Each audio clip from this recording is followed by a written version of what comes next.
Living History, World War II stories as told by those who were there.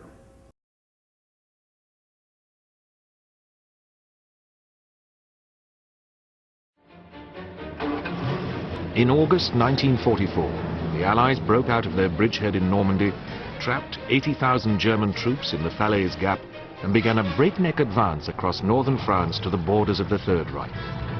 As winter came, both commanders and men believed that the war was almost over.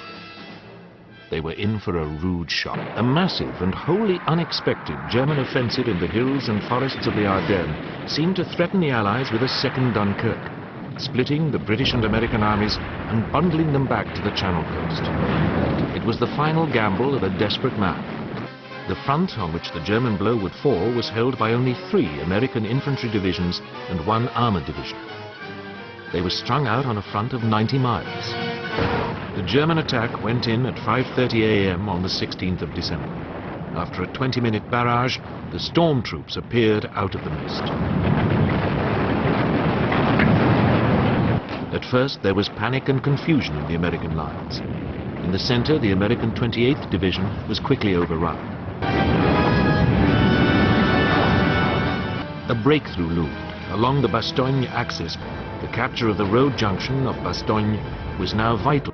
After nearly 48 hours of fighting, the Germans had been balked in the north and south and were already being funneled due west into a salient, the so-called Bulge. Eisenhower now turned to General Patton, commander of U.S. Third Army south of the Bulge. Worried that the German thrust would split Bradley's 12th Army Group in two, he ordered Patton to swing 3 of his divisions north through 90 degrees to drive on Bastogne. The key to the battle was now the town of Bastogne. By holding Bastogne, a major rail junction situated on a plateau surrounded by wooded hills, the Allies could disrupt the entire German effort. The town had been garrisoned on the 18th of December by 101st Airborne Division.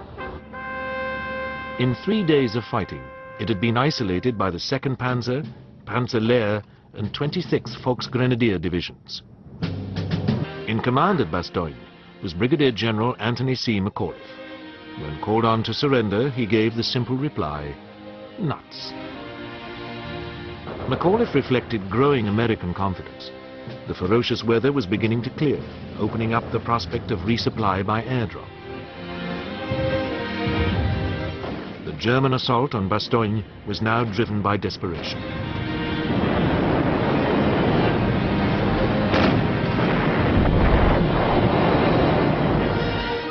House-to-house fighting raged on the outskirts of the town as the German besiegers threatened to break in.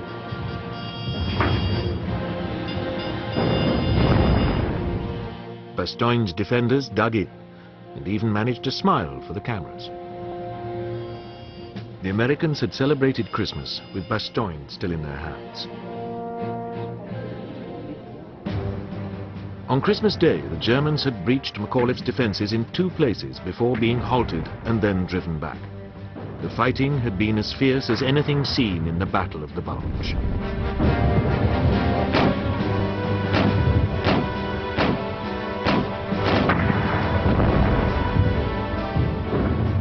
But it represented the last spasm of an offensive contained and soon to be rolled up. On the 26th of December, Patton's armoured spearheads, driving up from the south, joined hands with the defenders of Bastogne.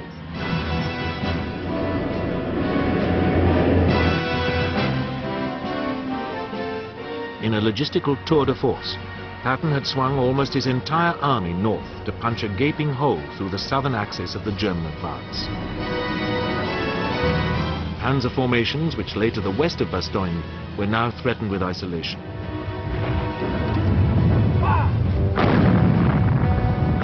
Like a boxer bouncing back off the ropes, the Americans began to pound the German armor trapped in the salient. Tough fighting still lay ahead, but the initiative had been reclaimed by the Allies.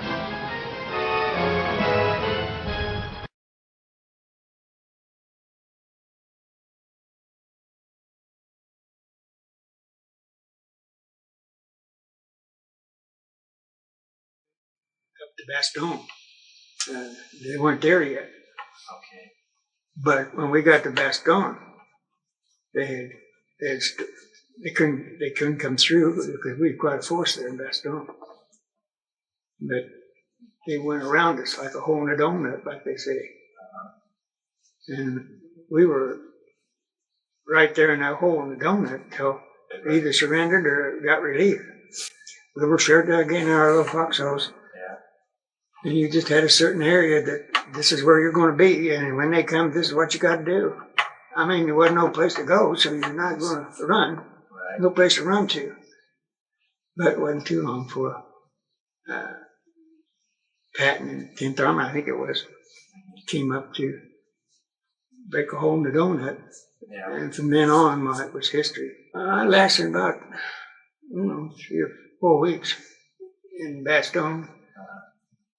And then I woke up in the hospital. Oh, I know. It blew me out of the foxholes. We used to build a foxhole and then put logs over the top of it because there's so many trees up there. But if you get a direct hit someplace, something happens, And so I got a direct hit close to me someplace, and I don't know what happened.